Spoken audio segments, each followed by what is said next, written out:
मारम ना एक फट में लगवा लहू। गिलहरी पेड़ में लोहा लगाकर पेंट कर देती है।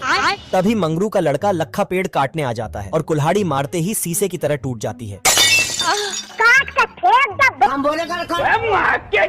कुल्हाड़ी खत्म होते ही लखा गिलहरी को उठा लेता है। जूस पिला दो।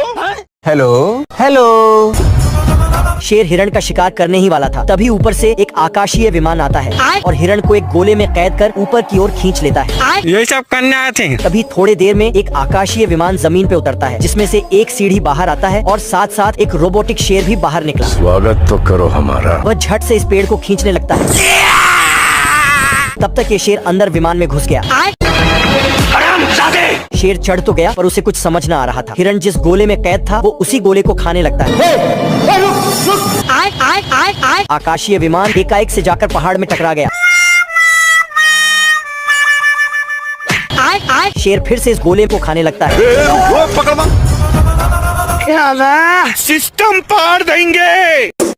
यह लकड़ी का चिड़िया अपनी जिंदगी से परेशान हो गया था, क्योंकि उसका काम सिर्फ दूसरों को जगाना था, जिससे वह कभी इस घड़ी से बाहर नहीं जा पाता है और बाकी की चिड़ियों को मजे करता देखकर उदास होता है। उसका भी बहुत मन होता है कि वह भी आजाद हो जाए, जिससे वह रोने लगता है। पर तभी घड़ी बजने लगती है, जिससे गुस्सा होकर चिड़िया उस घड़ी को तोड़ देता है और बाहर आकर जोर जोर से चिल्लाता है। पर उसके अंदर जाने से पहले ही घड़ी का दरवाजा बंद हो जाता है, जिससे वह हरदम के लिए आजाद हो जाता है। तो वह सबसे पहले उड़कर चिड़ियों के इलाके में जाता है, जहाँ सारी चीजें इंसानों की तरह थी। पर जैसे ही वह वहाँ घूमने जाता है तो कुछ चिड़े मिलकर इसे परेशान करने लगते हैं और बिना मतलब के इसे पीट देते हैं, जिससे वह वहाँ से भी उदास होकर जाने लगता है। पर तभी वह खिड़की से देखता है कि एक चिड़िया पिंजरे में बंद है, तो वह अपने आप को रोक नहीं पाता है और भागकर इस पिंजरे को तोड़ देता है और उसे बाहर निकालता है। लेकिन तभी सारे चिड़े मिलकर उस पर हंसने लगते हैं, क्योंकि वह चिड़िया एक बार डांसर थी, जिससे उसकी फिर से पिटाई करके भगा देते हैं। आगे की कहानी के लिए एक लाइक करें। कौवा मटर का चेन खोल के सभी दाने को अपने चोंच में डाल के भाग जाता है। सारे कौवे के झुंड फसलों को उठा के ले जाता है। तभी किसान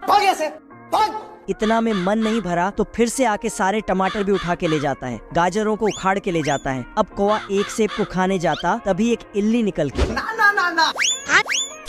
जय हिंद दोस्तों। कौवा के झुंड पेड़ को ही उठा के ले जाता है। तो किसान गुस्से से सभी कौवा पे धड़ाधड़ गोली चलाने लगता है, जिससे सारे सेब इसके ऊपर गिर जाता है। साले को छोड़ूंगा नहीं। अब किसान कौवा के भागने के लिए स्केयर क्रो की नौकरी का बैनर लगा देता है। तभी दो स्केयर क्रो वहाँ से गुजर रहा था, तो दोनों स्केयर क्रो किसान से सैलरी पता करने जाते हैं। तभी ये कौवा चुपके से उनके बातें सुनने लगते हैं।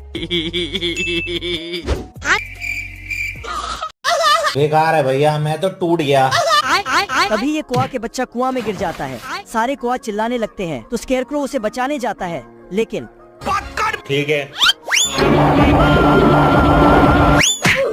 स्केयर क्रो अपने दोस्त को पकड़ता है, तो ये भी कुआं में गिर जाता है। तभी कौवा के बच्चे बाहर आ जाता है। देवा देवा देवा।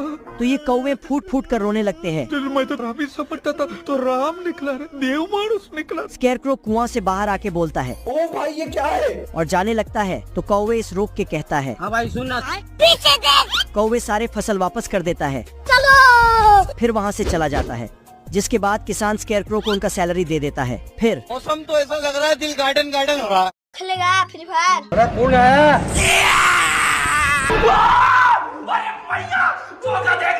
शेरू गांजा फूंक कर पगला गया होता है। एल्विस भाई। इसकी आवाज सुनकर बकुला एक ही पैर में दौड़ लगा देता है। बच गया साला। बाप रे। बेचारे दोनों मंगरू तो भाग जाते हैं, पर डमरू पीछे ही रह जाता है। शेरू की फटी आवाज सुनकर पिंकी भी अपना मुंह छुपाकर भाग जाती है। हाय दैया।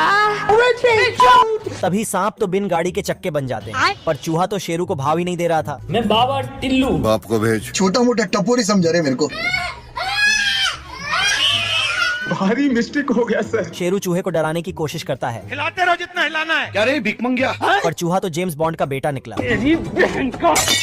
तभी शेरू चूहे को ब्रेकफास्ट समझकर गटक जाता है। अंदर जाते ही चूहा पसली को गिटार समझ लेता है। खराब हो जाएगा, मैं मार। ये देख शेरू काला गोला अंदर डाल देता है। मजा आ रहा है। और चूहे को बाहर भेज देता है। थैंक्स।